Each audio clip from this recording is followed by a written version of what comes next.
5, 4, 3, 2, 1.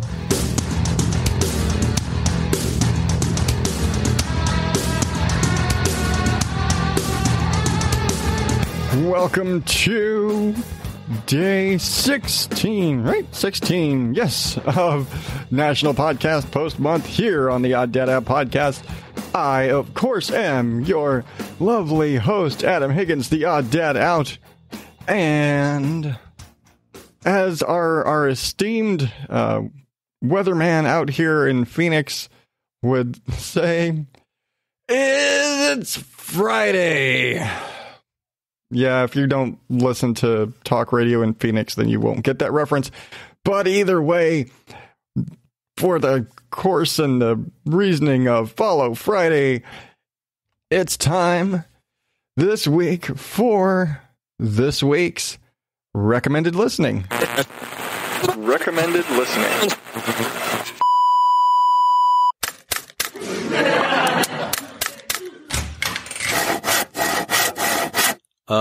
Alex, what are you doing, pal?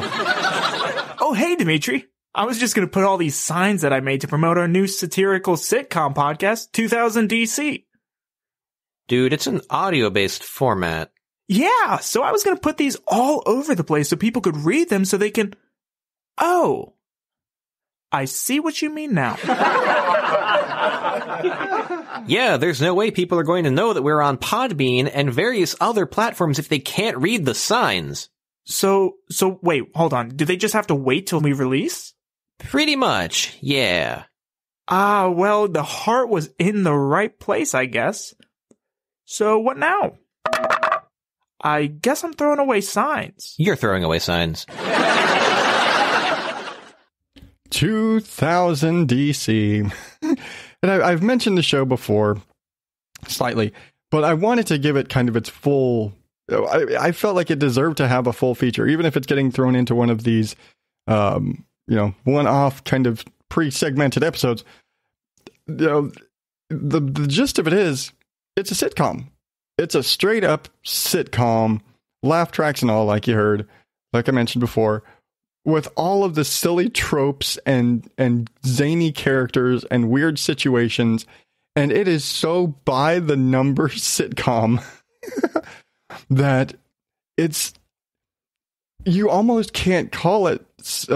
They say it's a satirical comedy. Like there's no parody here. There's no satire here. It is just a paint by the numbers sitcom of every little thing possible. And it's hilarious because it is so paint by the numbers, laugh track and everything that, it is, like I said before, you can almost hear them like if they were going to stop and just look at the camera after that joke, They seriously just put, every style of every kind of sitcom, all of the 80s, 90s, Full House, Friends, Seinfeld, Always Sunny in Philadelphia. They throw all of these, all of the things. Just take the entire box of what do you do when you have a sitcom, throw it in there, and this is what you get. And it's kind of funny because I know the voices, I know the actors, and I know the characters. For these guys are pretty much playing these straight. And Alex and Dimitri from the Boondoggle, who created the show and basically kind of the functional leads. And I guess if you wanted to compare this show to anything else, you could almost say it was like Perfect Strangers, in that it basically follows these two guys, and they move to this place, and they make friends, and Mark James from Poop Culture is their neighbor, who is a kind of morning drive DJ, and his friend Nicole that kind of becomes their friend, and the good old trope of you've got the pretty girl in the group and her boyfriend's a dick, and in this case the guy's name is Richard, and so it's it's really easy, but it's a cheap joke, but it's also a sitcom, so you always go for the low-hanging fruit, because sometimes those cheap jokes pay off. Just look at everything I've ever done. Anyway, but the fact that it sits there and leans so hard into all of the traditional stereotypical sitcom tropes is what makes the show great, because it's predictable as hell. Seriously, some of the episodes so far, I mean, they did one with one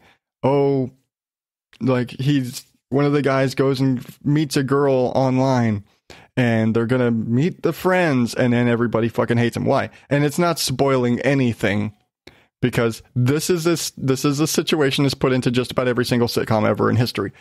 So yeah, of course, all of your friends hate the new girlfriend chick that you just met, and the oh my god, she's so annoying girl, and all that sort of stuff.